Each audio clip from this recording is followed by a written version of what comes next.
You should have checked who you were messing with before you sent your little actors to my door. Malcolm Steele didn't raise his voice when he said it.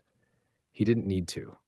His calm alone made the air feel heavy, like even the wind stopped to listen. But let's rewind. 3 weeks earlier, Malcolm moved into Willow Bend Estates with nothing but hope, 2 lively kids, and enough patience to qualify as a superpower.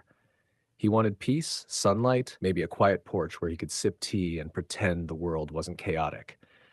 But the universe said nah, because out came Brianna Holt, queen of clipped hedges, self-appointed sheriff of suburbia, and the worst kind of racist, the kind who smiles while plotting. She looked at Malcolm like he'd tracked mud across her marble floors. "We have standards here," she'd said on day one, voice sharp enough to slice bricks. She didn't blink once. Even owls blink. Suspicious. From that day, the madness began, notes shoved under his door at 5 a.m., written like a horror movie ransom letter. "You're violating community aesthetic harmony." Ma'am, what is aesthetic harmony? Even her pen looked racist. She took pictures of his driveway daily. She paced in front of his house so often the sidewalk filed a restraining order in spirit.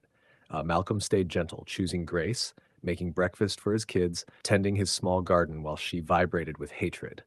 But humiliation grew bolder.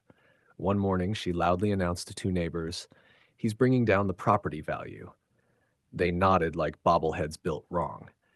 If you're enjoying this unfolding drama, make sure to like and subscribe to Splendid Tales. Saturday arrived with sunshine, birds chirping, and Brianna plotting like a cheap movie villain who never reads the script all the way through. She strutted around her yard, whispering into her phone, pacing like she was ordering a hit instead of HOA nonsense. Neighbors peeked through curtains. Even the dog across the street paused mid-pee. Something wicked was brewing. By noon, it arrived. A black SUV screeched to a dramatic halt in front of Malcolm's driveway. So dramatic, it looked like they practiced it in a Walmart parking lot at 2 a.m. The doors flew open, and out jumped three men wearing mismatched tactical gear. One had a vest 2 sizes too small. His stomach was fighting for liberation. Another wore sunglasses from the gas station discount bucket. The third carried Dollar Tree handcuffs like he bought them during Halloween clearance. They marched toward Malcolm's porch with the confidence of men who had never succeeded at anything.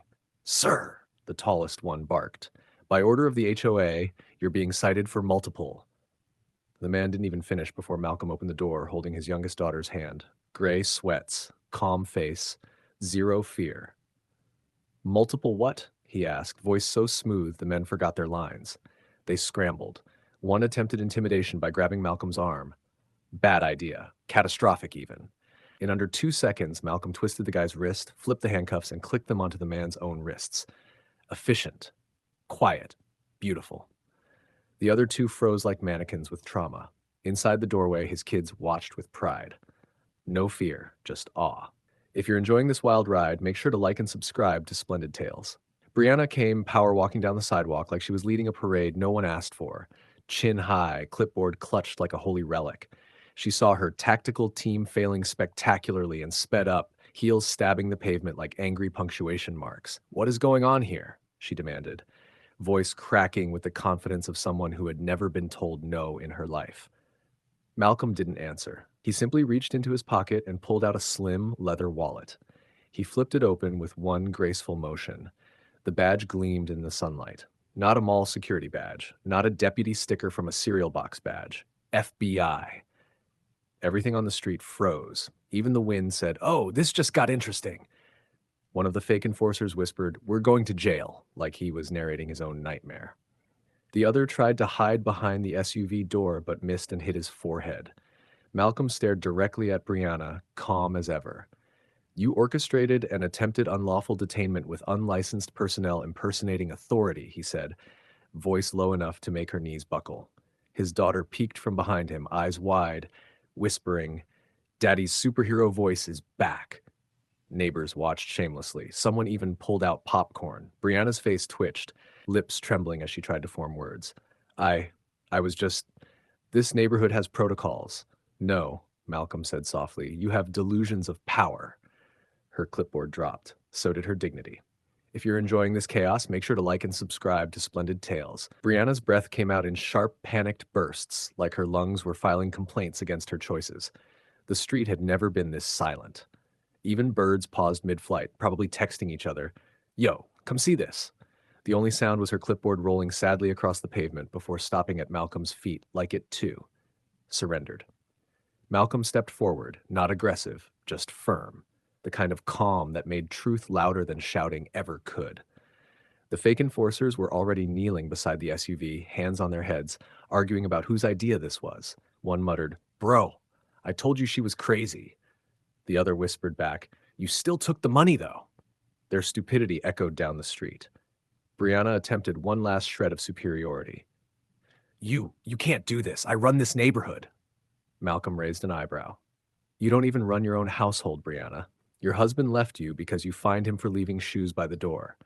A neighbor gasped so loudly it echoed like a church chorus. She stumbled backward, the weight of humiliation crushing her posture. I didn't mean—" "You meant every part of it," Malcolm replied. "And today, you answer for it." Sirens wailed in the distance. Real ones. Not her imagination, not her fantasy power trips. Real officers arrived, stepping out with purposeful strides. They listened, they assessed, and then they turned to Brianna. "Ma'am, you're under arrest." Her scream cracked the sky. Malcolm's kids ran into his arms as neighbors cheered. A quiet triumph. A loud lesson. And that, dear viewers, is why justice always shows up, even when patience wears thin. If you enjoyed this story, like, comment, and subscribe to Splendid Tales. Share this with your loved ones and tell us where you're watching from. It warms our hearts to see how far our stories go.